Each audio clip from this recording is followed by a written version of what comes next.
Olá pessoal, tudo bem? Papo de hoje é prestação de contas. Vamos falar sobre Magalu, MGLU3. A gente também vai comentar aqui sobre juros. Vou falar sobre como que estão, né, os fundamentos da Magalu nesse momento. Vou comentar sobre esse gráfico que eu já passo para vocês que feio pra caramba. Como explicar um gráfico tão feio assim? Mas antes, pessoal, vamos começar com o beabá, né? Como é que tá a estrutura financeira da Magalu para você? Enquanto eu já sumi da tela aí, dados aqui do site Fundamentei, pessoal, o que eu tenho para mostrar aqui? Bom, primeiro, parte boa, a Magalu foi a que a melhor aproveitou o último grande ciclo, tá, da saída da nossa recessão, ali de 2016 para frente, uma companhia que já vinha com baixa alavancagem, bem verdade, tá, melhor preparada inclusive do que o momento atual para aguentar tranco de juros alto. Tanto que ali, quando a Dilma subiu os juros em 2015, ela até desalavancou e principalmente conseguiu aqui gerar caixa livre naquele momento. Tá? Então a Magalu, pessoal, estava melhor posicionada em 2014, 13 ali do que está em 2023. Tá? Para um novo ciclo de corte de juros. Isso eu queria falar principalmente por quê, pessoal? Porque é uma empresa que vem com um resultado financeiro muito ruim, aumento de juros, dívida custando horrores, então ela está com uma dívida aqui de 7 bi hoje, por isso que a alavancagem está em 4 vezes, o que assusta um pouquinho, e as suas aquisições de 2019 para cá, principalmente, começaram a explodir, tá? Não só em quantidade, mas em custo. Tá? Então, pessoal, a conta, vamos supor que na última, não digo década, mas quase década, na última década, 2012, 2013 ali, ela estava bem franzina nas suas aquisições e também bem mais conservadora na sua operação. É ótima, a gestão é ótima, na minha opinião, certo, pessoal? Mas o timing daquela década, então, 2012, 2013, foi melhor para surfar um PIB de 1%, tá? Uma decadência de uma das principais concorrentes, que foi o caso da Via. Então nós tivemos aqui a Magalu conseguindo surfar esse boom, tá? Bem posicionada, com boa gestão, ninguém conhecia muito o Omnichannel e de repente por causa da Magalu, tá? Conseguiu entender o que seria Omnichannel e aí o grande exemplo de gestão, a nova Amazon e tudo mais. Aquela parte é a parte doce, pessoal, porque ela sai aqui de um prejuízo em 2015 de 66 milhões, mas ela já vinha lucrando antes. Tá? E principalmente em 2016 faz o turnaround e começa a crescer loucamente, né? Ela sai aqui de uma estabilidade de 130 milhões por ano, 115 milhões por ano, e estamos falando em 2017, 3 anos depois praticamente, 400, 600, 900, quase bi aqui em 2019, e aí 2020 foi a pancada, 2021 tentou se recuperar ali, mas nem tanto, tá? E aí começaram a vir as aquisições, tá? Aquisições com 2% de juros em 2020 e parte de 2021, tranquilo. O problema foi 2022, tá? E o segundo semestre de 2021, que os juros começaram a subir e o crescimento começou a cair. Nós tivemos recessão técnica em 2021, no final do ano, pré-pactos precatórios aí. E aí começaram as PECs, começou também o fiscal mais expansionista, tá? E aí a gente começou a crescer como país, mas já não mais nesse consumo. Tá? E com uma concorrência exorbitante, porque a pandemia também acelerou a digitalização de diversas outras empresas. Tá? Então a Magalu e todas as empresas do e-commerce tiveram esse hiato muito bom de 2017 para cá, de muita aceleração tecnológica. Tá? Impressionante, a Magalu saiu na frente, estava redondinha já, aproveitou o declínio aí da Via. Tá? E a mesmice aí da Lojas Americanas, por exemplo, ela, Magalu e Mercado Livre foram as duas que mais aproveitaram esse boom aqui no Brasil. Tá? Agora, 2020 foi um soluço forte da pandemia, mas que deixou um rastro ruim, porque aumentou muito a concorrência. Então, apesar dos juros ter ido lá para baixo, e a Magalu especificamente aproveitou para comprar, tá? Comprou diversas empresas aqui, que eu me recordo, Kabum, Jovem Nerds, a Netshoes, tá? Foram as três grandes, né? Principalmente Kabum e Netshoes, tá? Colocou bastante no seu balanço, tá? Só que ainda não tem uma sinergia bem interessante. E o pior, né? Essa aquisição começou a ficar cara ao longo dos anos, por quê?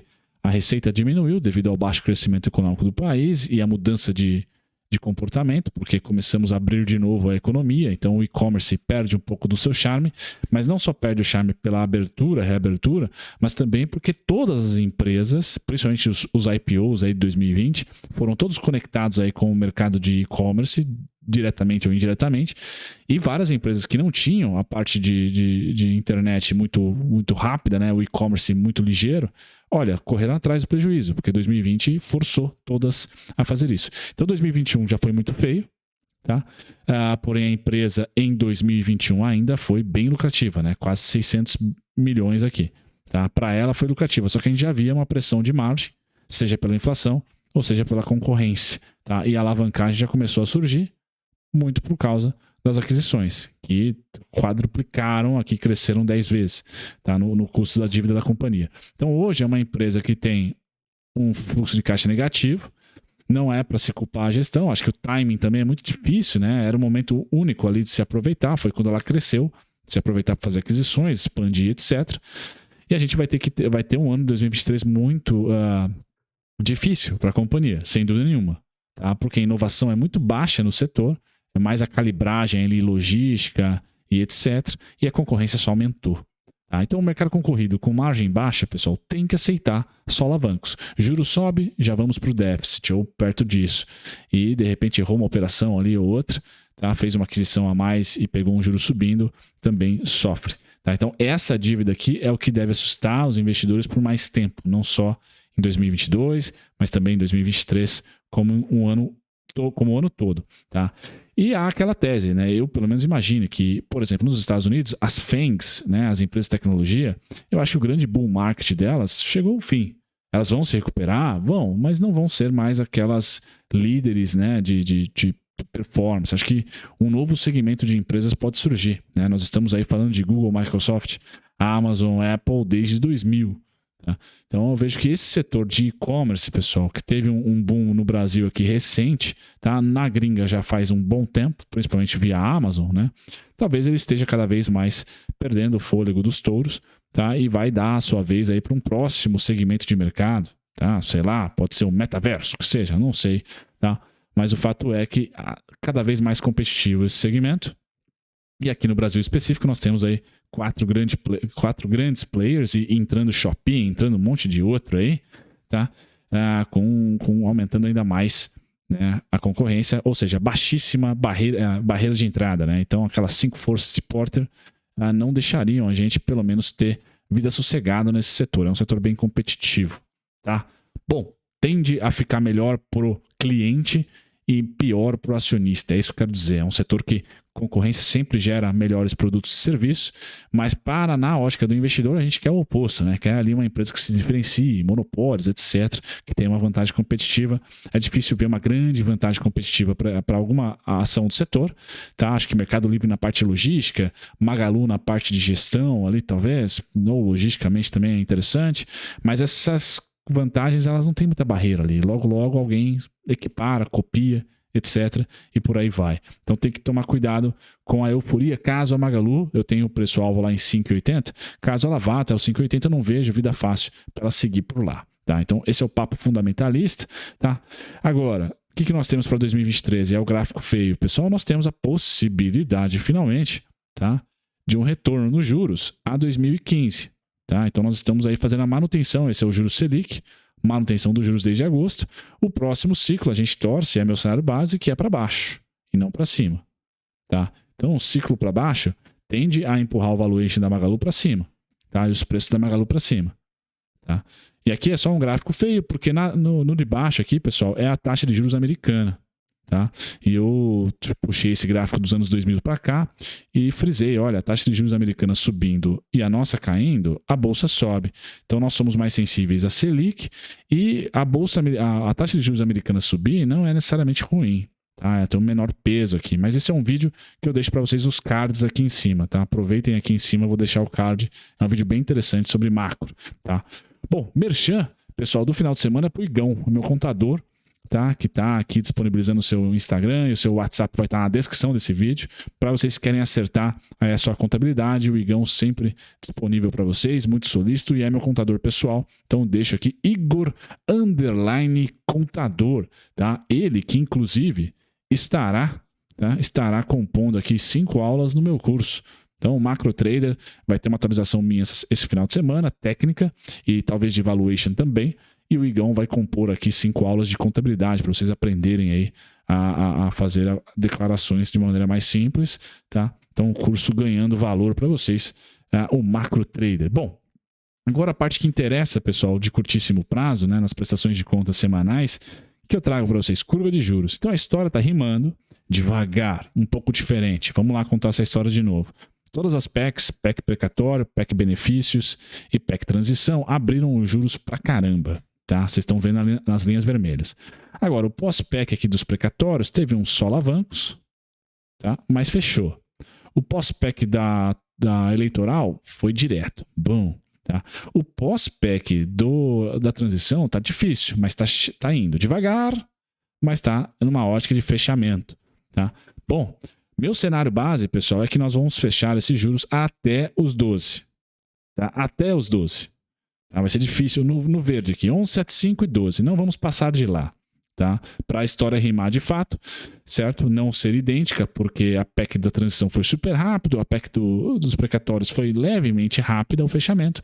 Essa está sendo mais dolorosa. Então, um aprendizado aqui. Tá? O governo de esquerda, a Faria Lima é um pouquinho mais, vamos assim dizer, suspeita um pouquinho mais, cobra um pouquinho mais. Tá? Acredito que se fosse Guedes aqui na Fazenda, por exemplo, com a mesma PEC, nós já teríamos fechado, tá? Mas como agora é um governo de esquerda, tá? Acho que a Faria Lima está colocando um jogo mais duro aqui, tá? Tem mais dúvida. Então o juros está demorando para fechar. Tá fechando, mas em doses homeopáticas, tá? É um aprendizado que eu vou levar para 2023, tá? Em relação a juros, small caps, para a gente conseguir aí ter boas alocações. Mas o juros está fechando. Essa semana fechou muito bem, tá? A sexta-feira começou péssima, começou com a abertura e terminou a semana praticamente no 0 a 0, 25 pontos base aqui para cima, tá? Essa foi a semana aqui praticamente no 0 a 0 no juros, assim como foi para o Ibovespa. Então assim, vai precisar de boas notícias para a gente fechar até os 12. Seja China crescendo para caramba e auxiliando o fiscal, show, aí não depende tanto de Brasília. Ou seja, Brasília sinalizando aí uma reforma, né, um arcabouço fiscal, mais bombeiros aparecendo aí como foi o Prats, como foi a Simone Tebet, tá? Dizendo aí calma, não é bem assim, em relação à lei das estatais, em relação à mudança de regras da Previdência, em relação ao marco de saneamento. Ou seja, o governo está indo para o centro, na lábia, não temos nada ainda concreto nem para a esquerda nem para a direita, mas é importante dizer que já há uma resposta do governo sendo um pouquinho mais centrista. Isso ajudou o mercado a se acalmar, principalmente na quinta e na sexta-feira. Tá? Magalu, nessa história toda, pessoal, vamos lá terminar com ela. Eu tenho para os juros, então, os 12, o que representa aí para os juros um fechamento entre 10% mais ou menos. Tá? Então, a Magalu, eu vejo que no mínimo o dobro. Tá? Se o juros vai fechar 10, eu vejo no mínimo o dobro aqui, ó, uns 20 a 25% de potencial de alta para Magalu. Então eu vou colocar para vocês, pessoal, no curtíssimo prazo, janeirão, tá? Isso se confirmando, eu acertando, vamos para 3,43. Tá? Nada mais, nada menos para o mês. Tá? E aí, a depender do andar da carruagem, nós temos de importante monitoramento, crescimento chinês, tá? Commodities, para trazer fluxo para emergentes, logo o Brasil, crescimento chinês, e o alívio da curva de juros via comunicação.